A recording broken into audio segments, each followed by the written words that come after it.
Baik, saya ulang sekali lagi. Bonjour à tous. Di sini ada teman-teman Anda yang hadir juga. Ya, saya ulang tadi ada Nadia, ada Delia, ada Rubiah, kemudian si Agustina. Betul? And yang satu siapa ya? Arif Clark.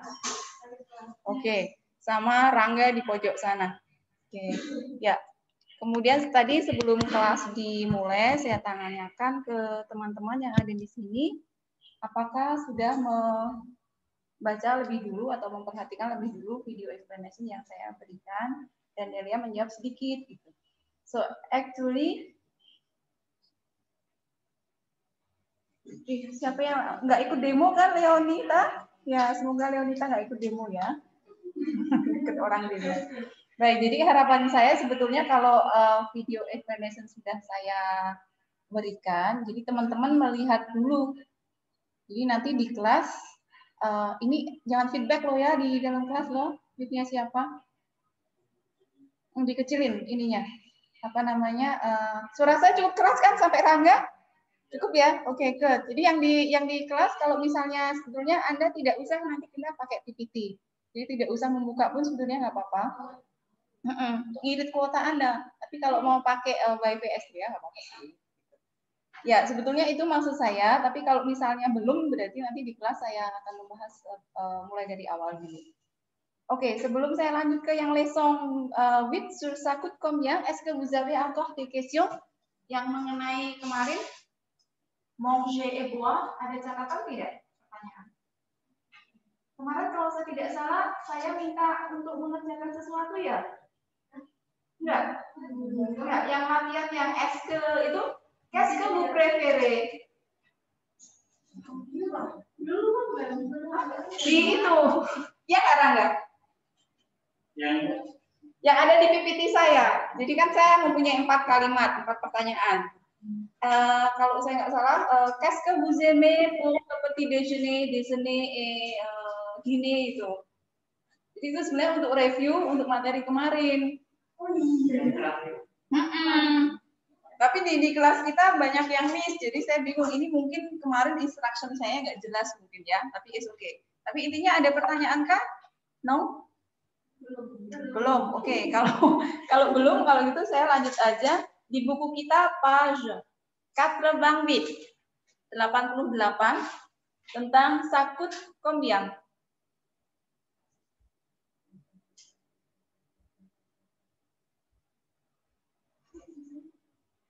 Oke, saya share dulu screen-nya.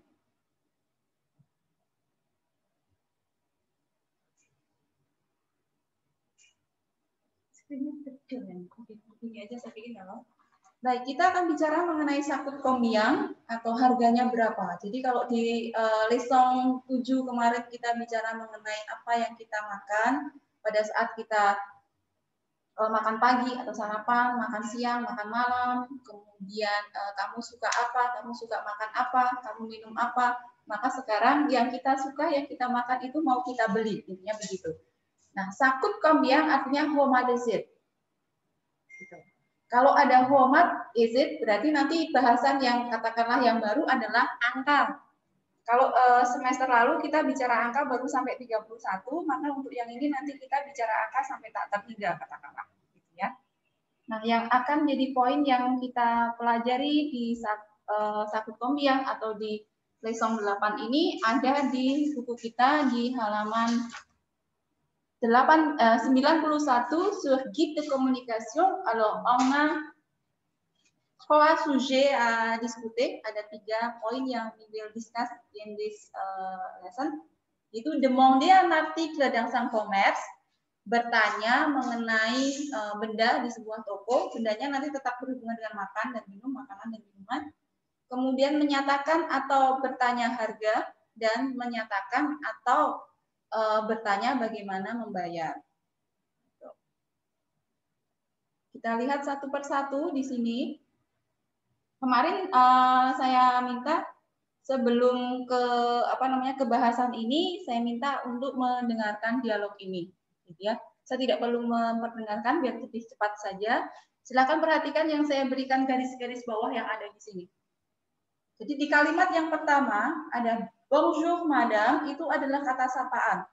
Jadi kadang-kadang kalau di culture kita, kalau kita ke toko gitu ada ibu-ibu yang menjaga, atau bapak-bapak yang menjaga, terus langsung kita bertanya, buku tulis ada Pak? Kan biasanya gitu ya, tanpa ada yang mengatakan selamat pagi Pak, buku tulis ada gitu, nggak ada selamat-selamatnya, nggak ada selamat pagi gitu. Nah, menurut culture mereka, kalau hal itu kita bawa ke sana, maka nilai kesopanan kita turun. Jadi satu hal yang apabila nanti teman-teman ke sana, satu hal yang Anda pergi ke suatu katakanlah bahasa indah toko, satu hal yang jangan lupa adalah greeting. Greeting yang paling mudah, entah itu pagi, siang, atau malam, karena baru pertama kita bertemu, katakanlah, pakai bonjour. Ya, bonjour madame, bonjour monsieur. Gitu.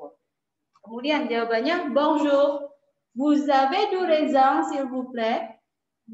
Anda punya raisin, Anda punya anggur? Atau kalau yang dimaksud dengan raisin yang kering adalah kismis, silahkan perhatikan pada kalimat atau dialog yang kedua. Bonjour, je voudrais une baguette s'il vous plaît. Kalau yang tadi ada di toko buah, yang ini ada di toko roti. Yang jadi poin di sini adalah sama-sama bertanya. Ada ini, Anda punya ini, tetapi menggunakan ekspresi yang berbeda. Yang pertama menggunakan vous avez, yang kedua menggunakan je voudrais. Itu nanti poinnya, jadi ada dua ekspresi yang nanti kita gunakan untuk demander un article atau bertanya mengenai barang yang mau kita beli atau barang yang dijual. Kemudian poin yang kedua, silakan lihat bawahnya di kalimat yang pertama, dialog pertama menurut saya. Du raisin, bien sûr. Il coûte 2,50 €. Ya, di situ ada kata il coûte 2,50 €. Harganya 2,50 €. Kita perhatikan yang di situ ada kata il coûte, jadi nanti untuk menyatakan harga kita menggunakan ekspresi itu. Kemudian kita bandingkan dengan yang kalimat pada dialog yang kedua. Ini yang kalimat yang kedua atau pada dialog yang kedua masih menggunakan kata coûte. Le croissant coûte combien? Masih menggunakan coûte. Bandingkan pada dialog ketiga. Ça fait 48 € et 10. Ada ça fait. Jadi nanti juga pada menyatakan angka, harga kita menggunakan coûte atau menggunakan P. Kemudian silakan perhatikan dialog yang ketiga. Vous payez comment? Ya, yang di sini. Vous payez comment? Anda membayar bagaimana? Kemudian dijawab dengan kartu. Kartu nanti bisa dua, bisa dengan kartu kredit atau kartu debit.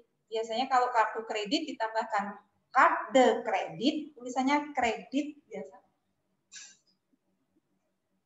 Kredit. Bacanya carte de kredit atau kartu debit. Paket. Sorry, saya stop share dulu biar teman-teman yang lain.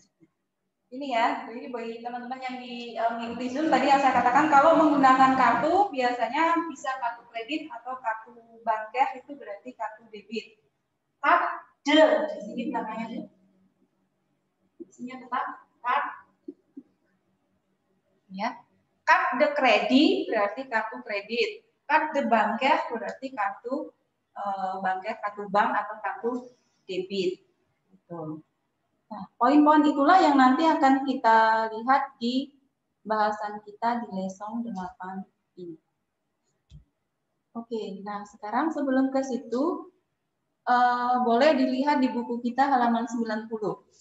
Jadi kalau tadi yang pertama kita akan bertanya mengenai barang yang ada di sebuah commerce atau toko, maka kita lihat dulu di sini ada nama-nama toko khusus yang menjual sesuatu, ada namanya, kemudian cara pembayarannya misalnya begitu. Kita lihat yang di nama toko yang di sini, boleh mengikuti saya. Épicerie. Une épicerie. Ya. Épicerie itu kalau di kita bisa disebut dengan toko kelontong. Tapi toko kelontongnya sana agak sedikit berbeda dengan toko kelontong. Kalau toko kelontong di sini kan menjual macam-macam semuanya ada ya. Jadi yang di sana biasanya kalau berhubungan dengan makanan, jadi semua yang berhubungan dengan makanan, khusus yang berhubungan dengan makanan. Kalau nanti buku ya segala macam buku. Jadi ada spesifikasi tertentu juga. Ang Marse. Oke, Ang Marse pasar. Kemudian Ang Magazang toko, jadi biasanya store ada department store, nah itu disebut dengan magasin. Kemudian ang centre komersial, jadi ang centre komersial itu kalau di sini mall. Nah mungkin ini yang perlu di boucherie. Ya, C dengan H dibaca sh. Boucherie. Oke, toko daging.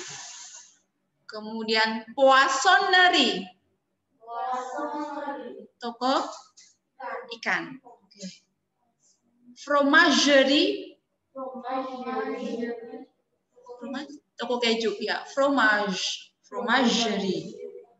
Kemudian boulangerie. Yes, toko roti ya, toko roti. Kemudian beberapa yang sudah familiar dengan kita, roti di sini adalah roti pentung seperti yang saya bilang ya, biasanya sebesar ini dan sangat keras, baguette namanya, baguette ya. Kemudian sama croissant. Ya, croissant ya, croissant. Croissant kalau yang asli di sini biasanya nggak ada isinya. Tapi biasanya di sini sudah ada isinya macam-macamnya, ada selai dan lain sebagainya. Begitu. Kemudian kadang-kadang boulangerie digabung dengan patisserie. Boulangerie, patisserie. Patisserie biasanya lebih ke yang cake, tart, gitu-gitu itu ya. Oke, nah itu yang untuk nama-nama toko makanan. Biasanya kalau misalnya kita mau beli duri, kita pergi kemana? What is that? Epicerie, betul. Kalau misalnya kita mau beli pat, depat,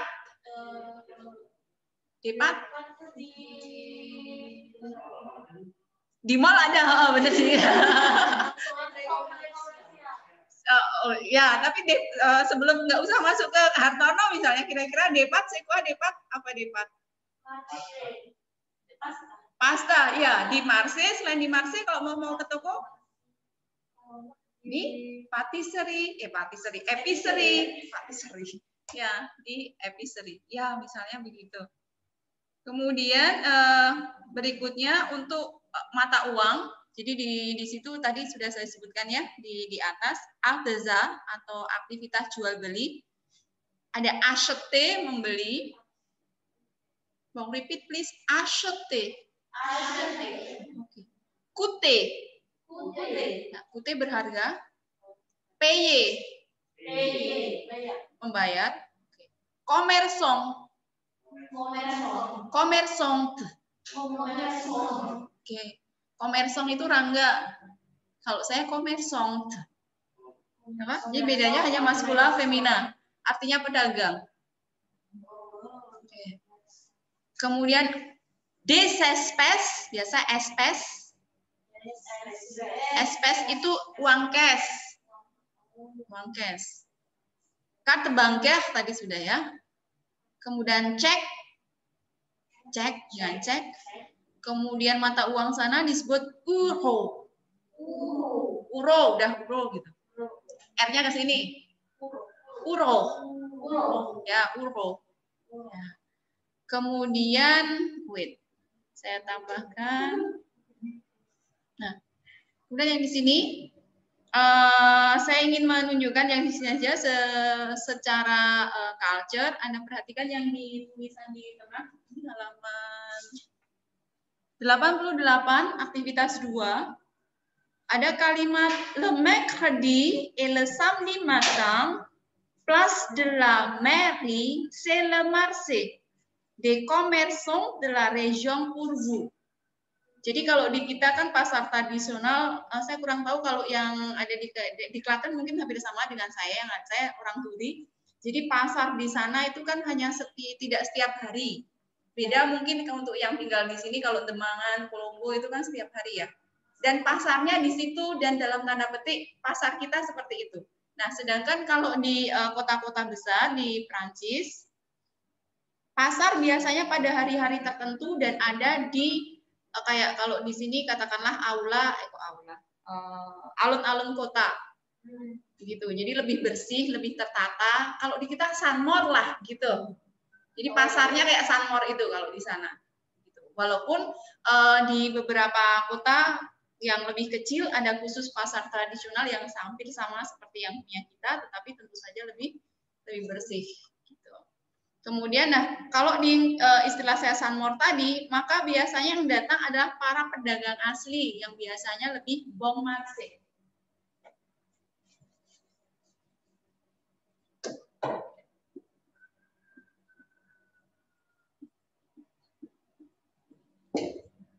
Harganya lebih bon marché lebih murah.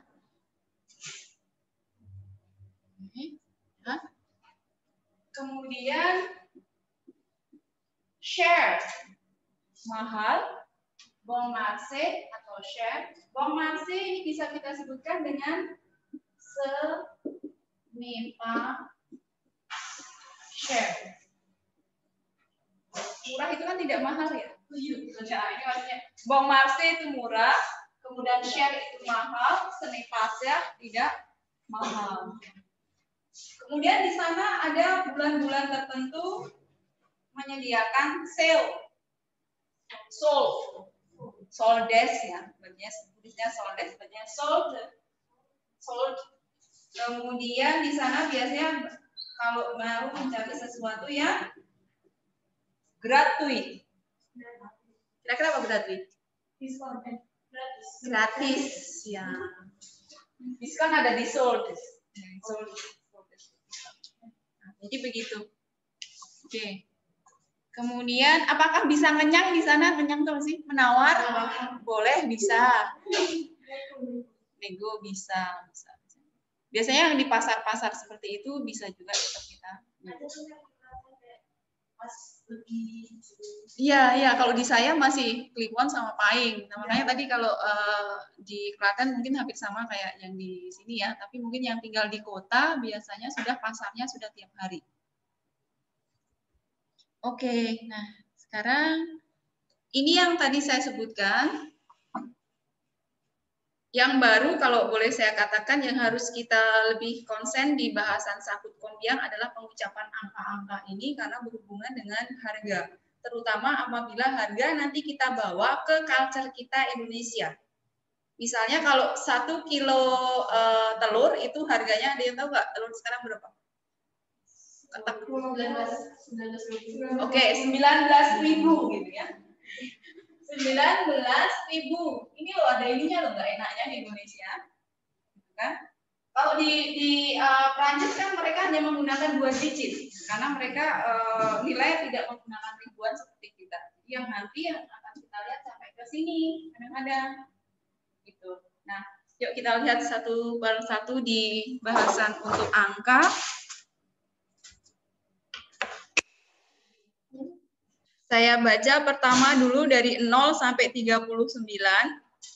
Kemarin kita sampai 30 dulu deh. Kita review yang semester lalu.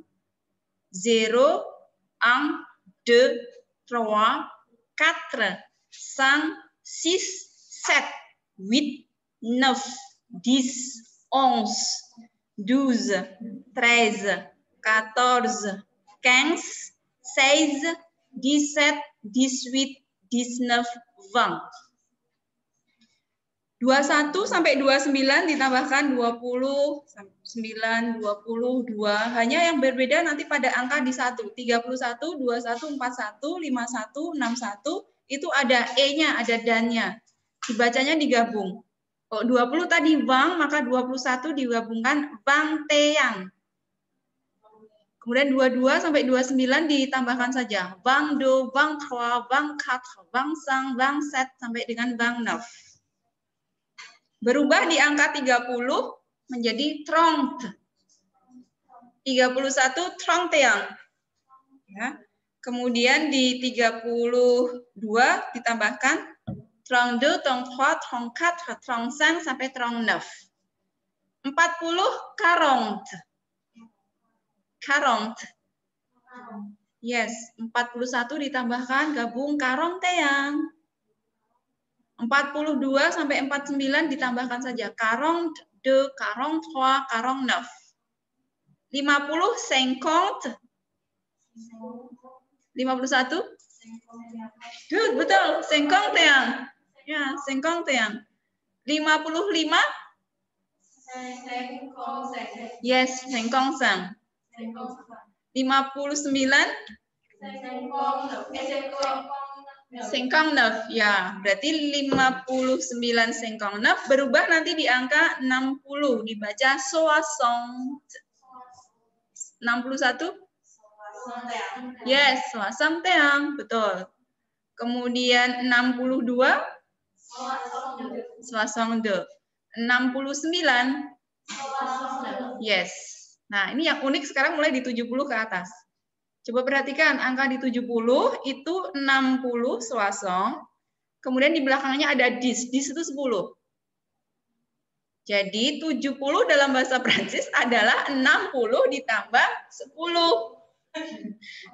Oke? Jadi mikirnya gitu. 71, 60 ditambah 11. Ditambahnya puluhan. Ya. 70, 71, 72, 73, 74, 75,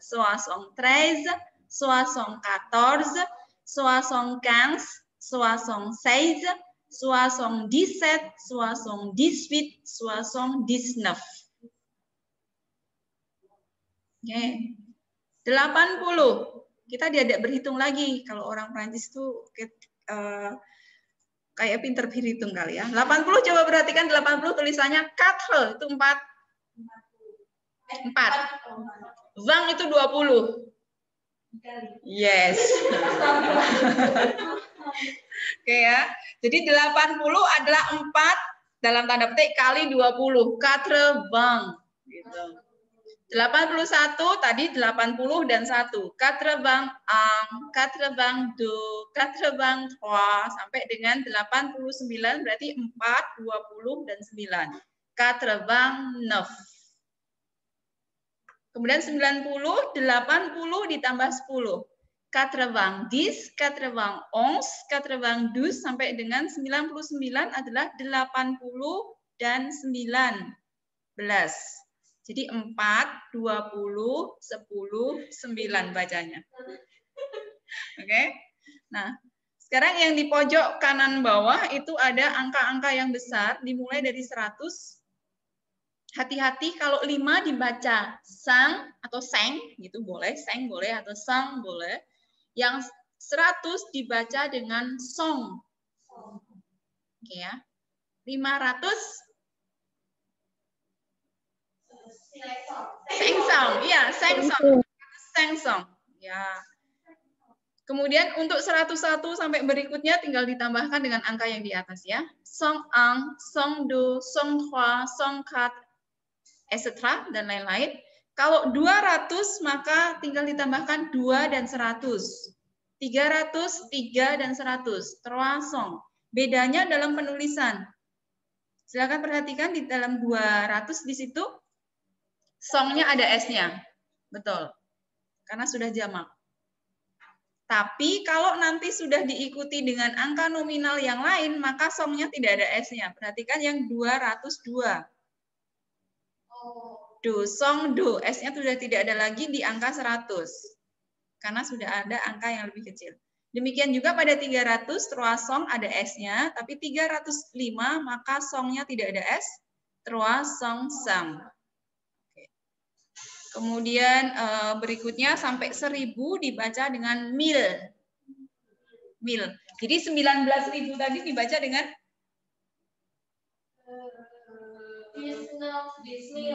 bravo. 19.000, betul. 19.000. Itu kalau di culture kita. 2000 sama do mil. Hati-hati kalau pada saat sudah ribuan tidak ada S-nya. Bukan do miles, tapi langsung do mil saja.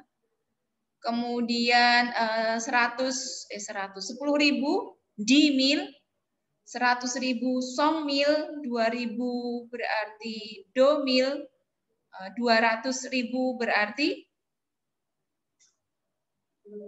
200. 200. 200.000. Yes, 200.000. 1 juta dibaca dengan million. Oke.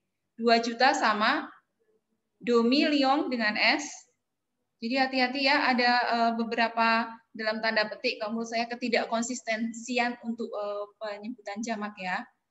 Kemudian untuk miliar dibaca miliar. Ya, miliar.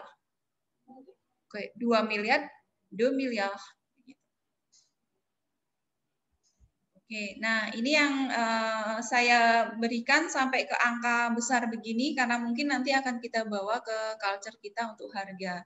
Sedangkan kalau di dalam culture-nya bahasa atau Perancis, maka angka di mereka kecil. Mereka tidak menggunakan ribuan, mereka hanya menggunakan angka ratusan. Jadi untuk yang bentuknya billet itu kertas, mereka mulai dari angka 5 atau 5 euro, 10 sampai dengan 500 euro. Sedangkan di bawahnya adalah angka yang lebih kecil menggunakan money atau angka dengan menggunakan uang koin, uang receh. Uang receh dari angka atau dari nominal 2 euro ke 1 euro. Kemudian di bawahnya ada 50, silakan Anda lihat mungkin terbaca ya. Semoga terbaca. Di bawah 50 itu ada tulisan cent, C-E-N-T. Tapi dibacanya bukan sengkong, song bukan, tapi dibaca dengan centime. Yang artinya adalah sen kalau dalam bahasa Indonesia. Ya, centime yang ini.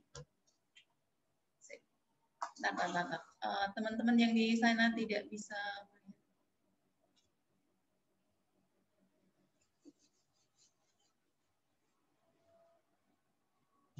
Jadi kalau di dalam angka atau nominal money receh mereka di bawahnya itu di situ ada ini. Ya. Ini bukan yang bermakna 100, bukan. Tetapi ini berasal dari centime. Gitu. Artinya sen. Jadi uang mereka katakanlah kalau harga mereka bisa begini. Jadi kalau 1 kilo leci misalnya, maka harganya 1 euro 50 sen. Yang dimaksud 50 di sini adalah 50 sen. Tuh.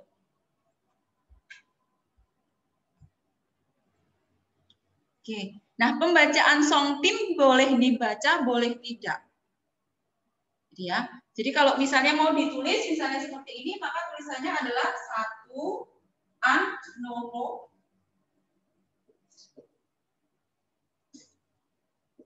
Cinquante centime. Kalau ditulis begini. Tetapi pada saat membaca kita bisa hanya mengatakan un euro cinquante. Centime tidak bisa diucapkan. Boleh seperti itu. Mau dibaca lengkap atau tidak? Boleh. Nah, kalau dalam rupiah maka mengikuti yang sama. Jadi kalau misalnya seperti tadi saya tanya, telur berapa? 19.000, Mem? Itu maka ini dibacanya rupiahnya di belakang. Ini dibaca dengan 19.000 rupiah. Bacanya di belakang. Sama. Oke, kemudian berikutnya, nah ini dari sisi gramatikalnya. Seperti tadi saya sebutkan, untuk menyatakan atau bertanya mengenai apakah Anda punya sesuatu, saya ingin membeli sesuatu, kita bisa menggunakan dengan kata kerja avoir atau vouloir. Bedanya dari sisi politeness-nya saja, apabila kita menggunakan kata kerja avoir, maka bermakna lebih kurang sopan. Jadi moins poli dibandingkan dengan menggunakan kata kerja vouloir. Avoir itu kalau dalam bahasa Inggris have. Jadi kita bertanya langsung. Sir, do you have bla bla bla. Sedangkan yang vouloir itu would. I would like to buy bla bla bla.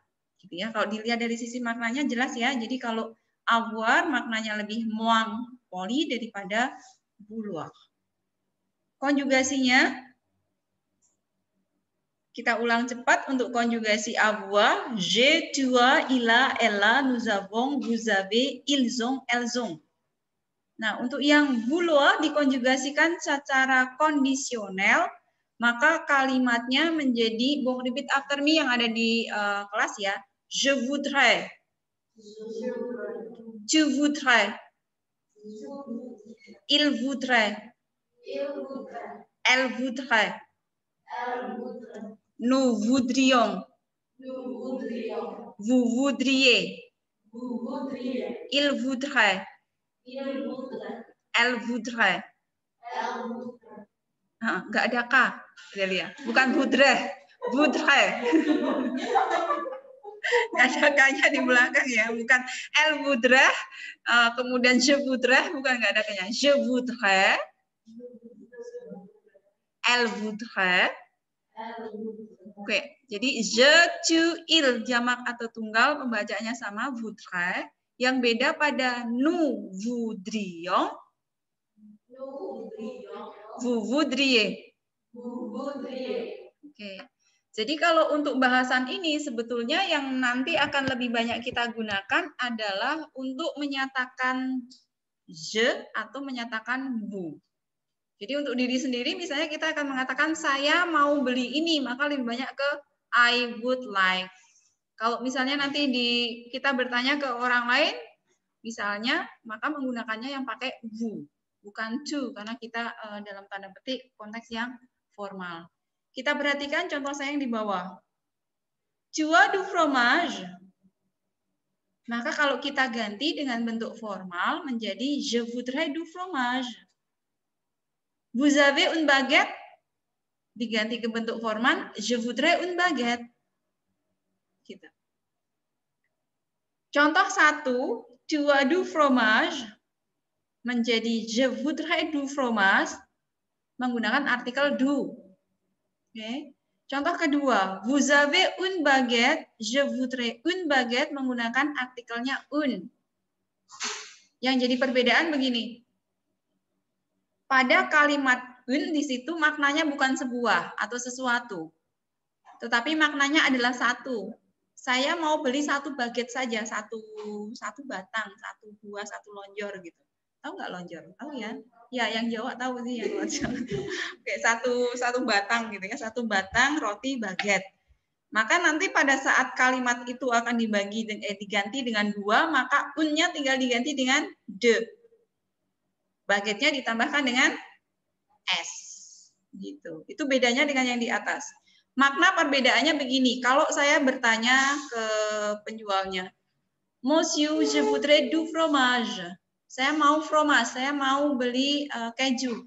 Di situ kan kejunya macam-macam ya, ada mozzarella dan teman-temannya. Jadi saya belum menyatakan spesifik saya beli apa. Kalau akan saya ganti misalnya, je voudrais un fromage blanche. Saya mau beli fromage yang putih. Berarti yang disebut adalah satu potong fromage putih. Itu bedanya yang du, jadi lebih umum maknanya.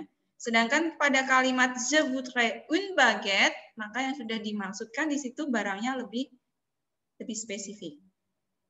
Nah, sekarang untuk yang ini nanti tugas teman-teman adalah untuk memperdalam konjugasi dan juga penggunaan ini, silakan lihat nanti halaman 92 aktivitas yang ada di latihan 92 dan 93.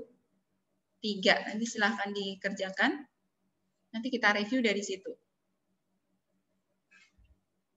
Kemudian berikutnya yang tadi, untuk menyatakan harga, tadi sudah saya sebutkan di awal, kita menggunakan kata coût dengan faire. Coût dan fait ini berasal dari kata kerja coûter dan berasal dari kata kerja faire. Sorry, itunya jadi kacau di sininya. Jadi itu yang coût, kalau dikonjugasikan nanti hanya sampai ke coûte, C-O-U-T-E saja. Kemudian F, A-I-T itu pada faire ya. Jadi di PPT-nya menjadi gabung seperti ini. Contohnya misalnya, ça coûte combien? Itu menggunakan coût. Kalau saya ganti dengan fait, maka menjadi ça fait combien? Kata combien bisa diletakkan di depan atau di belakang. Menjadi ça coûte combien, combien ça coûte. Ça fait combien, combien ça fait. Homatisid. Keempat-empatnya artinya itu sama. Apakah berhubungan sama formal dan informalnya? Tidak. Jadi sakut kombiang dan sape kombiang tidak berhubungan dengan formal informal, hanya berhubungan pada diksi yang kita pilih saja. Sa itu menggantikan nomina yang kita tunjuk. Jadi kalau misalnya saya menunjuk ke botol aqua ini sakut kombiang, sa ini. Kemudian karena botol aqua ini katakanlah ini adalah bouteille, bouteille itu femina, maka saya ganti penggantinya, kata gantinya pronounnya adalah L. Maka L itu bisa langsung kita gunakan dengan L kut kombiang atau LV kombiang, langsung digantikan. Oke. Nah, itu pada contoh saya di situ ada il kut kombiang untuk kata lepang, roti. Berapa harga roti itu? El kut kombiang untuk satu buah apel. Kalau el kut kombiang atau el fong kombiang itu untuk jamak. Jadi misalnya saya contohkan di situ adalah mi. Mi karena jamak maka menggunakannya il kut kombiang. El kut kombiang untuk jamak. Kemudian untuk yang bahasan berikutnya pada materi 8 adalah bagaimana membayar. Bagaimana Anda akan membayarnya? Kita bertanya dengan menggunakan komong. Komong bagaimana? Kombiang berapa? Membayarnya dengan menggunakan kata kerja PY. Konjugasinya sudah saya berikan. Kenapa ada dua bentuk konjugasi PY? Ada PAIE, ada PAYE. Itu hanya diksi ke kita saja, pembacanya sama. Bong, repeat after me please. Kata kerjanya dibaca dengan paye. Je paye. Tu paye. Il paye. Elle paye. Vous payez. Nous payons. Il paye. Elle paye. Ya. Jadi kalau misalnya saya bertanya ke Robiah, Mademoiselle, vous payez comment? En espèces. Itu bisa. Mau bayar bagaimana, Mbak? Cash. Saya begitu ya. Kemudian, comment vous payez? Je paye par chèque. Saya membayar dengan cek. Penggunaannya untuk cara atau moda pembayarannya, silakan lihat. Kalau cash di depannya ada kata ong, n dibacanya ong, digabungkan dengan di belakang en espèces. Oke.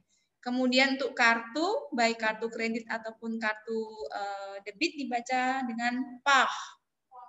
Par carte. Par chèque. Ya, contohnya misalnya je paye en espèces, il paye par carte, nous payons par chèque.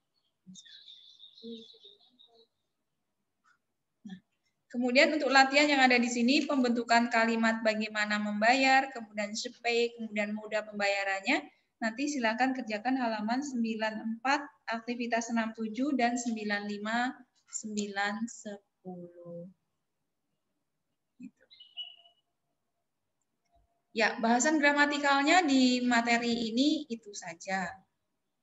Sekarang kalau ada pertanyaan silakan.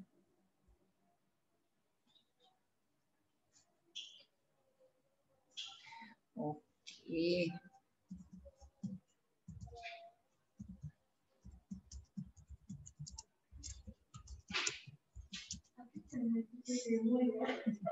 Ya, nggak usah ikut demo. Ya, ada pertanyaan dari teman-teman yang ada di kelas, silakan.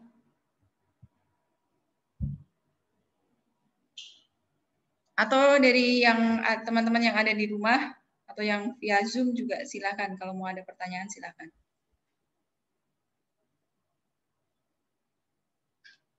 Raise your hand if you want to ask something. Ada?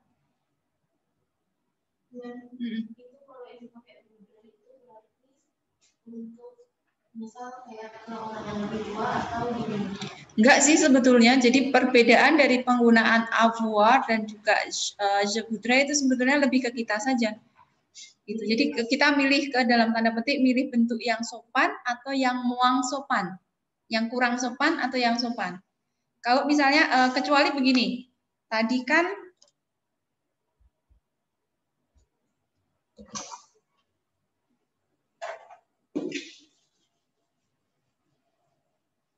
kita tadi mempunyai yang menggunakan avoir sama yang menggunakan boudoir.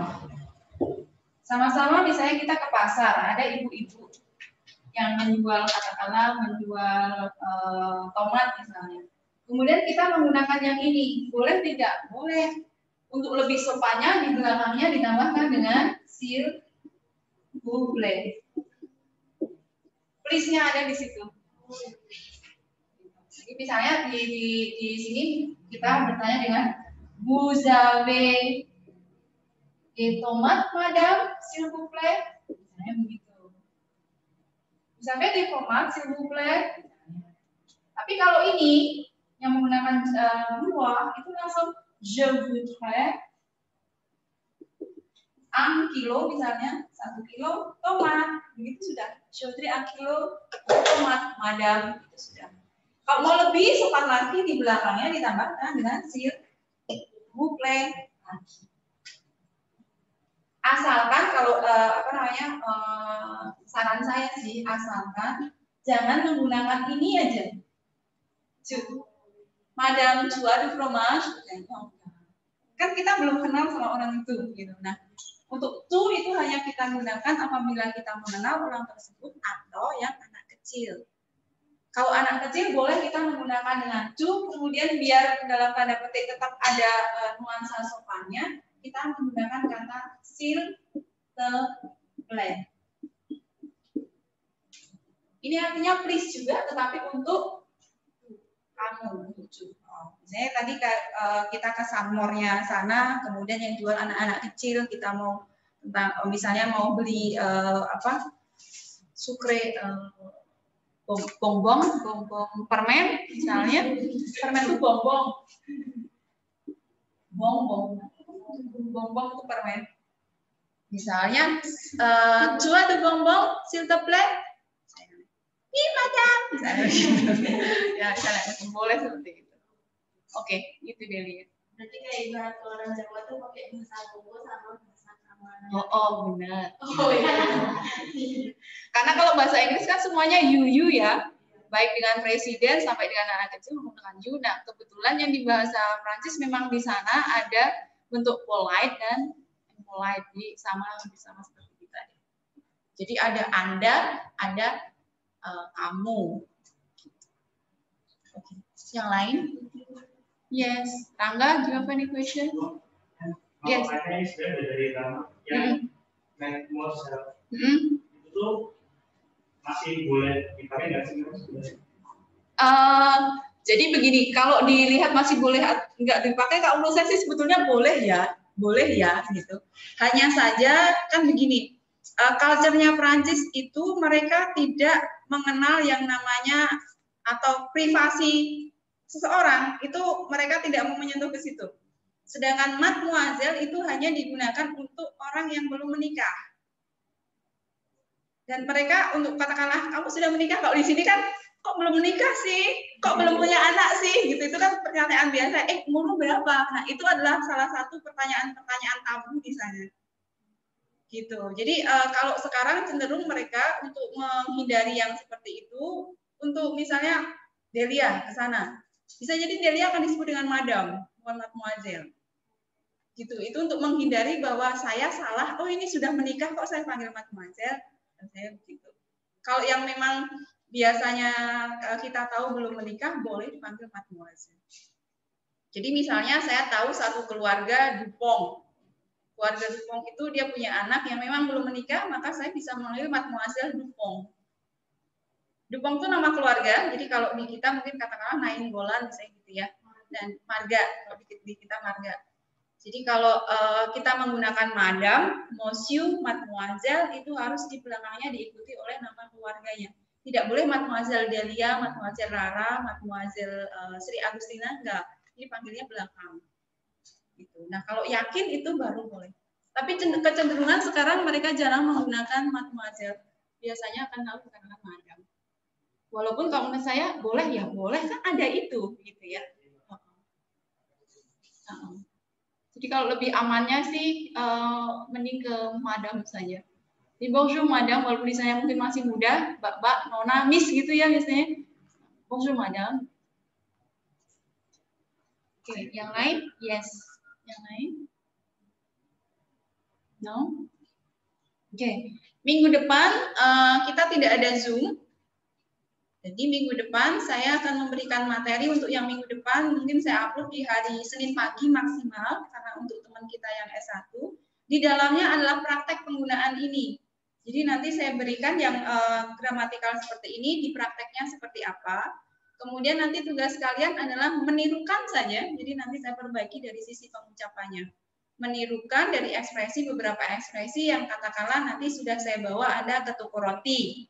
Kemudian di situ ada percakapan. Nah, ikuti percakapan itu saja untuk nanti perbaikan di sisi pronunciation-nya. Kemudian nanti dari sebelum kita masuk ke, karena setelah ini adalah materinya adalah materi di luar, jadi yang kemarin saya sebutkan menggunakan modul saya. Nah, sebelum masuk ke sana nanti saya akan memberikan comprehension orang itu apa ya? Reading. Ya, tentang understanding teks gitu, nanti saya berikan satu teks yang berhubungan dengan yang manger, boire, dan sakut combien, berhubungan dengan itu. Kemudian nanti ada pemahaman bacaan, kemudian untuk untuk evaluasi mengenai vocab dan pemahaman sebuah teks di situ. Gitu.